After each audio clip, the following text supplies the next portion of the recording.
Hello la famille, très heureux de vous retrouver. Donc aujourd'hui c'est une vidéo promotionnelle qui mettra en évidence l'un des ouvrages que j'ai pu écrire en matière de droit du travail, des salaires, mais aussi la fiscalité des salaires, désolé pour le lapsus, au Gabon, voilà. Donc ici, c'est un document de 107 pages qui parle de la résiliation d'un contrat à durée indéterminée au Gabon. Donc, on ne va pas voir tout le livre, mais on va juste voir le premier chapitre. Et au fur et à mesure, on verra les autres, jusqu'à ce qu'on va, comment on appelle ça, épuiser ces ouvrages-là. Donc celui-ci, vous pouvez l'avoir en version PDF au prix de 15 000 francs. Voilà, il y a un autre, son grand frère, version PDF aussi au prix de 25 000 francs. Lui, il traite de tout ce qui est lié à la paye, donc de A à Z. Donc celui pour les novices, dans le domaine des ressources humaines, dans le domaine de la paye, ceux qui veulent savoir comment est-ce que ça se passe, les bulletins de salaire, les heures supplémentaires, les avantages en nature, les cotisations sociales, les impôts sur les salaires. Donc ce livre-là est fait pour vous. Maintenant celui-ci, que vous avez là à l'écran, ici il traite de la résiliation du contrat à durée indéterminée au Gabon. Donc ici nous allons voir le chapitre 1, le licenciement pour motif personnel. Donc vous voyez, vous avez plusieurs chapitres. On a aussi pour le motif économique, on a la démission, la retraite au décès du travailleur, l'indemnité de service rendu, l'indemnité de préavis, les congés payés, autres éléments en cas de résiliation, le départ négocié, la transaction et le dommage d'intérêt. Voilà, vous avez 11 chapitres, mais on va juste s'attarder sur le premier chapitre.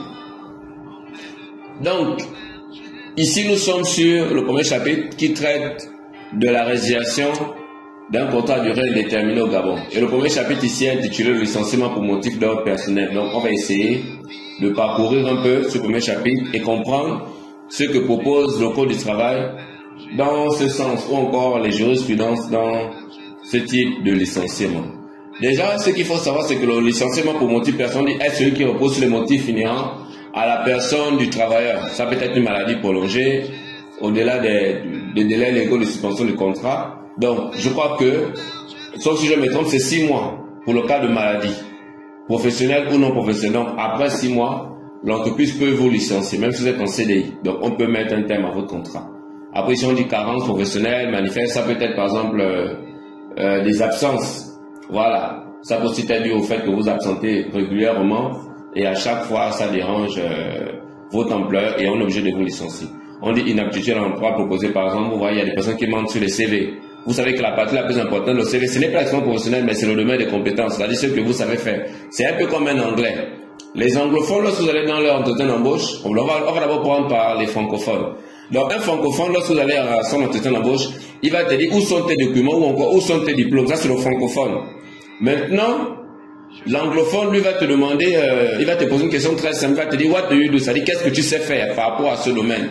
Maintenant, certes, au Gabon ou en Afrique en général, il y a des pays francophones, mais je vais parler plus du Gabon. Au Gabon, quand tu vas chez un emploi, on va te dire qui t'a envoyé. Donc, c'est un peu comme ça que ça fonctionne. Mais retenons juste que le fait que même si on dit qui t'a envoyé, ou encore, comment on appelle ça? Le fait que où sont tes diplômes, mais il faudrait être compétent. D'où le domaine des compétences, qui est l'élément le plus utile ou nécessaire sur le CV. Ce n'est pas votre niveau d'études, ou ce n'est pas votre expérience professionnelle, ou bien les langues que vous parlez, mais c'est le domaine des compétences, l'élément le plus utile dans le CV.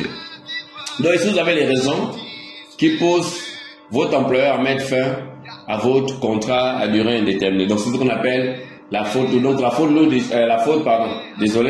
le licenciement pour motif personnel, c'est quand vous êtes concerné. Ça dit lorsque ça vous concerne seul. C'est là où on parle de motif personnel. Mais si l'entreprise est en situation ou encore est en mauvaise santé financière, là maintenant c'est motif économique. C'est différent de d'autres personnes. Alors que d'autres personnes, c'est quand vous êtes vous-même l'auteur de votre malheur. Ça peut aussi être une faute lourde, comme ici. Ça peut aussi être une aptitude physique. Comme vous voyez là, on dit retard fréquent, non, une aptitude physique, par exemple, vous avez eu un accident. Et après, malheureusement, à cause de cet accident-là, vous ne pouvez plus reprendre le travail, donc on peut vous licencier. Donc ça aussi sont les raisons qui poussent à mettre votre contrat à, en fait, qui pousse à faire en sorte que votre employeur puisse rompre votre contrat. Voilà. Ensuite, ici on a les procédures. Déjà même ici on dit que ici on dit que le prononcé du licenciement est subordonné au respect d'un formalisme procédural, à défaut duquel le licenciement est déclaré abusif. Donc ici c'est pour dire qu'on ne licencie pas juste pour licencier. Il y a des procédures à suivre. Et lorsque les procédures ne sont pas respectées, c'est considéré comme étant licenciement abusif. Et si c'est considéré comme étant licenciement abusif, il y a des dommages d'intérêt qu'il faudrait payer. Donc faisons aussi attention à ça. Et puis ici on dit en outre, le licenciement pour motif d'ordre personnel doit être obligatoirement fondé sur une cause réelle et sérieuse du licenciement. Donc c'est pas que votre employeur se lève un beau matin pour dire oh je ne veux plus de vous. Non. Il faut trouver une raison valable pour qu'on vous licencie. J'ai dit que le licenciement d'ordre personnel concerne que la personne elle-même. Donc il faudrait une raison valable. Maintenant s'il n'y a pas de raison valable, c'est considéré comme étant un licenciement abusif. Donc ici on a les procédures. Donc vous pouvez lire ça dans les articles 64 à 70 du Code du travail de 2021 parce que le Code du travail a été révisé en 2021. Voilà, donc vous allez lire ça dans les articles 64 à 70 qui traitent du licenciement pour motif personnel. Donc ici ça c'est les procédures. Déjà, ça se passe en 2 étapes. Donc on dit la première étape, ici la première phase d'entretien. Donc la première phase ici c'est la phase d'entretien préalable pour vraiment éventuellement conduire l'employeur au vu des explications du salaire à revenir sur son intention de licencier. Donc il faut d'abord convoquer le salarié à un entretien préalable pour écouter ce qu'il a à dire. Ensuite on dit la notification de licenciement consécutif à l'échec de la phase de considération, elle marque à la rupture du contrat. Donc si après la phase d'entretien, votre employeur estime qu'il ne peut plus vous garder, donc il est obligé de vous licencier. Maintenant ici c'est quoi la convocation d'entretien préalable? Donc on dit la loi existe de l'employeur qui envisage le licenciement du salarié à l'organisation d'un entretien au cours duquel il doit exposer au salarié les motifs de sa décision et recueillir des explications. Bon, en fait tout ce blablabla là c'est juste pour dire que on ne doit pas licencier un salarié parce que on est de mauvaise humeur. Non, il faudrait que ça soit fondé. Et lors de l'entretien préalable, quand le salarié va arriver, il faudrait que ce salarié-là puisse connaître les raisons pour lesquelles on doit le licencier. Donc, c'est ce qu'il faut vraiment savoir. Voilà, donc je laisse quelques secondes pour que vous puissiez mettre pause ou encore faire une capture d'écran et avancer. Comme je disais, ce document, vous pouvez l'avoir au prix de 15 000 en version PDF. Pour ceux qui sont dominants, pour ceux qui sont lecteurs, ça c'est sur étude. Malheureusement, les versions physiques n'existent plus. Ça a été fait en 500 exemplaires, 500 exemplaires sont terminés. Donc, pour le moment, il n'y a pas de version physique. Vous avez mes coordonnées ici, vous pouvez me contacter, vous avez mes coordonnées ici. Après, on a la convocation. Donc, la convocation, c'est un caractère obligatoire. Ce n'est pas juste parce que on veut seulement se faire plaisir. Non, c'est un caractère obligatoire qui est mis en évidence ici par l'article 64 du Code du travail de 2021. Ici, on est dans l'article 64 du Code du travail. L'employeur qui envisage le licencier un salarié doit au préalable le convoquer par lettre recommandée à un entretien. Donc, celui qui veut licencier le salarié, la première chose à faire, c'est d'abord de rédiger une lettre de convocation. Si ce n'est pas fait, ici, il y a violation de procédure. Forme de convocation. Ici, on dit la convocation doit obligatoirement adressée par écrit au salarié. Pas de manière verbale, pas de manière, je ne sais pas, vous appelez le salarié au téléphone, oh non, pour dire dans 2 jours, dans 3 jours, et convocation, non. Ça doit être, la convocation doit être écrite. Voilà. Ensuite, le salarié ne peut donc être convoqué verbalement ou par téléphone, ni par fax. La loi prévoit l'envoi d'une lettre recommandée qui peut, au cas échéant, être mise en main propre. Voilà. Donc, c'est ce qu'il faut retenir. La convocation doit se faire par écrit. Donc, c'est ça, c'est la loi. La loi, c'est la loi. La loi est dure, mais c'est la loi. Voilà. Ici, on dit encore l'absence du salarié pour congé payé ou pour une autre cause peut rendre difficile la mise en œuvre de cette obligation. En effet, bon nombre de salariés ne disposent pas d'adresse personnelle permettant l'envoi recommandé d'une convocation à un entretien préalable. En pratique, afin de contrer cette difficulté, il est conseillé de faire paraître dans un journal d'annonce un avis invitant le salarié à prendre contact avec son entreprise pour affaire le concernant. Toutefois, nous pensons qu'un avis d'annonce ne sera remplacer la lettre de convocation. Voilà, parce que le plus souvent, vous allez voir dans, par exemple, notre quotidien national, par exemple l'Union, où à chaque fois, il y a des employeurs qui demandent aux salariés, par exemple, d'arriver. Mais sauf que ce cas-là n'est pas vraiment recommandé. Même si c'est ça qui se fait en pratique, mais ce n'est pas recommandé par la loi. Ce qui est recommandé par la loi, c'est la remise en main propre, la lettre aux salariés. Donc, c'est vraiment ce qu'il faudrait comprendre ici.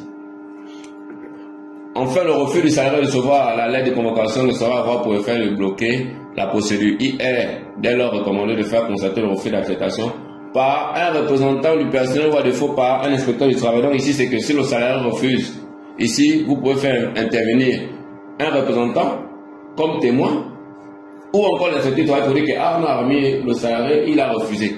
Parce qu'il faudrait une preuve. S'il n'y a pas de preuve, malheureusement, la faute va retomber sur l'employeur. Donc l'employeur aussi doit se protéger sur ce coup-là. Ensuite, compte tenu de la lettre, vous voyez ici la date, l'heure, le lieu, l'entretien, bon, tout ça on sait, vous voyez toutes les lettres. Quand on rédige pour convoquer quelqu'un, il faudrait bien que l'on soit explicite sur la lettre. Donc vous avez ici les différents éléments que l'on doit retrouver dans la lettre de convocation. Ok, on avance. Voilà, date d'envoi, aucun délai n'est imposé pour l'envoi. Délai à respecter entre la convocation et l'entretien, c'est 5 jours. Voilà, la lettre de convocation doit parvenir au salarié 5 jours avant. Donc ce n'est pas que vous remettez au salarié la lettre aujourd'hui et vous dites non, demain il y a convocation. Non, c'est dans une distance de 5 jours. Voilà, 5 jours. Si vous remettez le salarié la lettre par exemple lundi, vous pouvez par exemple le convoquer le vendredi ou le samedi ou la semaine prochaine par exemple. Voilà, mais vous devez au moins avoir un écart de 5 jours, au moins. Voilà, en cas de faute lourde, ça ceci, ce n'est pas une faute lourde, parce qu'il y a une différence entre la faute lourde et la faute, on va dire quoi, sérieuse ou grave.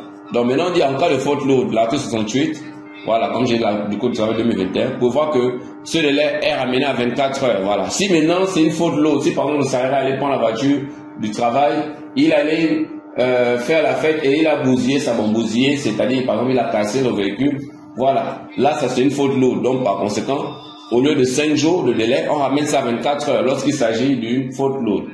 Toutefois, la présence du délégué du personnel est obligatoire.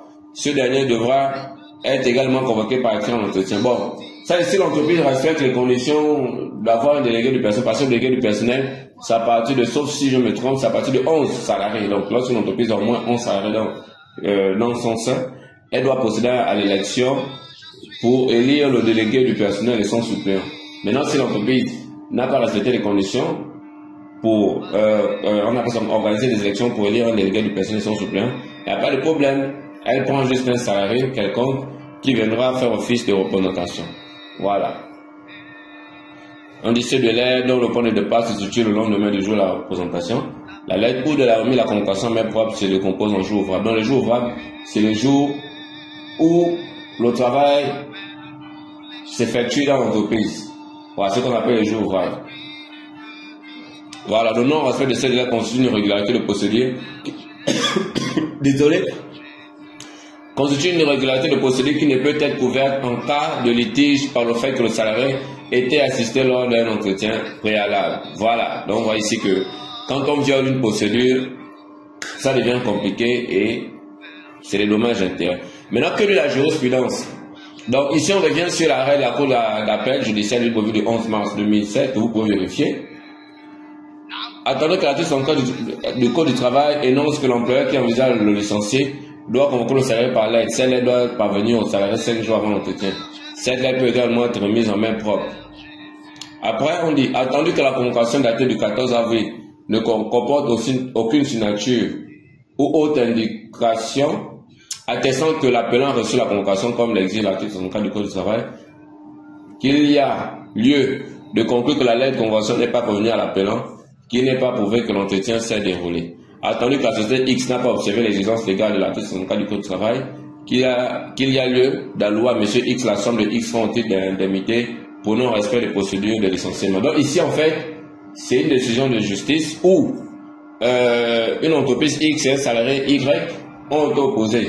Donc ici, c'est le non-respect de procédure. Vous voyez ici que l'employeur n'a pas respecté les procédures de licenciement, selon laquelle la décision de la Cour d'appel a demandé à l'employeur, donc la société X, de pouvoir reverser à M. Y la somme de Z francs. Donc c'est juste pour vous dire que respectons les procédures pour éviter de payer les dommages internes. Ensuite, ici on a le déroulement de l'entretien préalable, présence du salarié.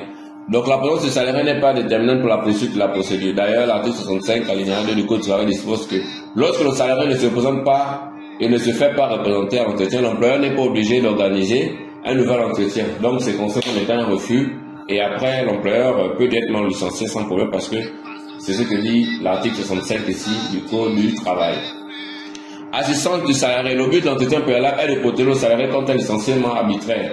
C'est-à-dire que un licenciement où il n'aura même pas le temps de se défendre. Moi, lorsqu'il est assisté, la personne qui l'assiste peut aussi intervenir pour protéger le salarié ou encore protéger le salarié parce que parfois le salarié ne maîtrise pas tout ce qui concerne les procédures, tout ce qui concerne certaines notions ou tout ce qui concerne les textes de loi. Donc, pour le salarié aussi, s'il vous plaît, lorsque on vous invite à un entretien préalable de licenciement, faites-vous toujours assister parce que parfois quand vous arrivez, vous êtes confronté à un dilemme où ceux qui sont en face de vous maîtrisent alors que vous ne maîtrisez pas tout ce qui concerne le droit du travail ou encore les articles qui s'y rattachent. Ainsi, seuls peuvent assister ou présenter au salarié convoqué un membre du personnel de son choix ou un membre de son syndicat. Donc, si le salarié est affilié à un syndicat, il peut prendre un membre de son syndicat ou encore un membre du personnel de son choix. Donc, c'est-à-dire dans l'entreprise, il prend quelqu'un de son choix. Dans ce cas, un avocat ou une autre personne ne peut être admis à assister à l'entretien. Voilà. Donc, pas d'avocat, soit un membre du syndicat, soit un de ses collègues. Donc, la loi offre la possibilité de se faire assister d'une seule personne et non de plusieurs. Le salarié doit lui-même faire diligence pour convoquer son assistant ou son représentant à l'entretien. Il s'agit d'une faculté et non une obligation. L'entretien peut donc régulièrement se dérouler sans la présence d'un assistant, l'employeur ayant simplement l'obligation de mentionner cette possibilité dans la lettre de convocation. Précisons enfin que lorsque le salarié ne se présente pas et ne se fait pas représenter à l'entretien, l'employeur n'est pas obligé d'organiser un nouvel entretien. C'est ce qu'on tente de lire plus haut. Voilà, donc on avait déjà parlé de ça. Voilà, déroulement de l'entretien. Au cours de l'entretien, l'employeur expose des motifs qui lui sont envisagés ou qui lui font envisager le licenciement, recueille les explications. Bon, ici, en fait, c'est juste pour dire que lors de l'entretien d'embauche, les raisons ou encore les sujets qui doivent intervenir durant cet entretien, ce sont les sujets qui sont liés aux causes du licenciement du salarié, pas autre chose. Donc, on ne doit pas venir parler d'autre chose. Si c'est le fait que le salarié allait voler le carburant dans la voiture, ce sont les causes à qu'on doit parler.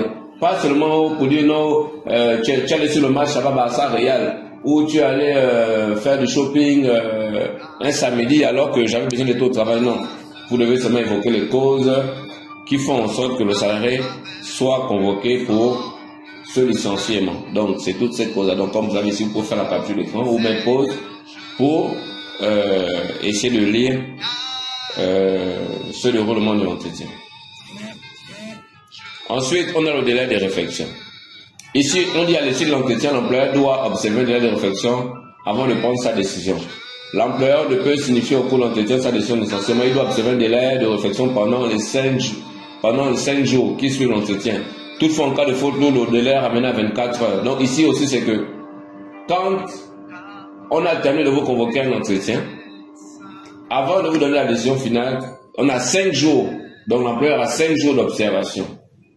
Maintenant, s'il saute les 5 jours là c'est encore des problèmes. Ou s'il dépasse les 5 jours, c'est 5 jours maximum. Maintenant, si c'est une faute lourde, c'est 24 heures. Donc ça aussi, il faut connaître ça. La notification de licenciement.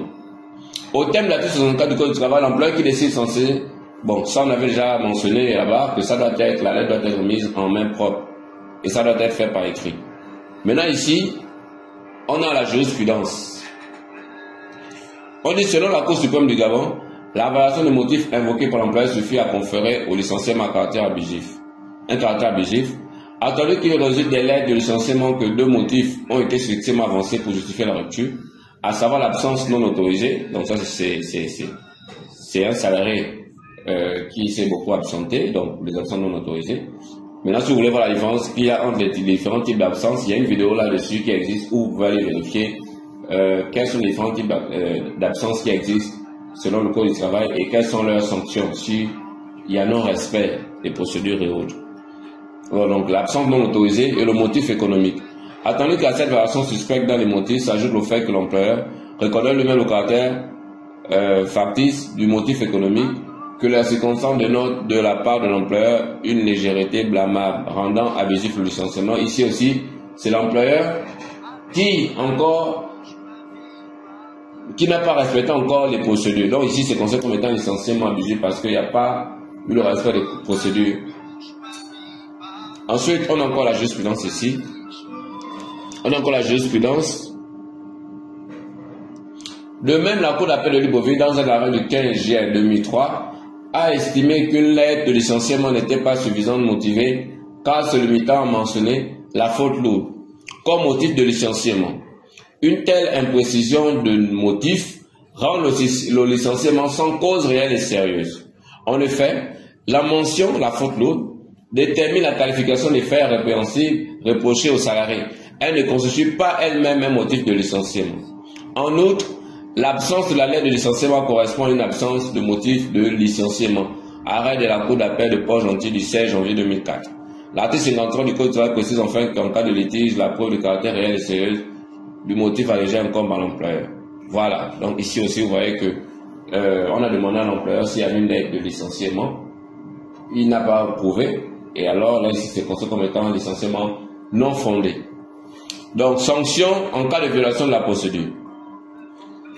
1. Paiement d'une indemnité. Donc, l'employeur qui viole une des règles procédurales décrites ci-dessous est condamné à verser au salarié licencié une indemnité égale à 3 mois de salaire. Voilà. Donc, ici, la première sanction, c'est celle-ci. Donc, lorsqu'il y a non-respect de procédure, ou encore, par exemple, si, je vais prendre un exemple de non-respect de procédure. Par exemple, on a dit que pour licencier un salarié, s'il n'a pas commis une faute lourde, le délai de réflexion après l'entretien, c'est 5 jours. Maintenant, si l'employeur fait 2 semaines et après dit au salarié, bon, finalement, on a réfléchi, on ne veut plus te garder, là, il y a violation de procédure. Et comme dommage d'intérêt, l'employeur doit payer au salarié 3 mois de salaire. Voilà. C'est ça la sanction. Donc, cette condamnation peut se cumuler avec celle qui sera prononcée en raison du caractère abusif du licenciement versant dommage et tout. Donc, vous voyez ici que, hormis le fait que l'employeur paye au salarié les 3 mois de salaire, mais il y a encore quelque chose qu'on peut rajouter pour le caractère abusif de ce licenciement. Ensuite, la jurisprudence. Donc, les tribunaux jugent que le licenciement prononcé au mépris de la procédure légale est irrégulier. En ce sens, Cour d'appel judiciaire de Libreville, Chambre sociale, 4 mars 2003, attendu que s'agissant d'un licenciement pour motif personnel, les articles 64 à 70 du Code du travail indiquent les étapes préalables à observer, à savoir la convocation de l'employé, l'entretien et la notification de la lettre de licenciement. Qu'au regard des éléments du dossier, cette procédure n'a nullement été respectée. L'intimité se prévalant simplement de l'intervention d'un secrétaire spécial du travail, chargé de la société Y, grâce auquel la faute lourde initialement retenue a été cumulée en faute grave induisant le paiement de certains droits, mais qui ne sera dans tous les cas être assimilé à la procédure légale indiquée ci-dessous. Voilà.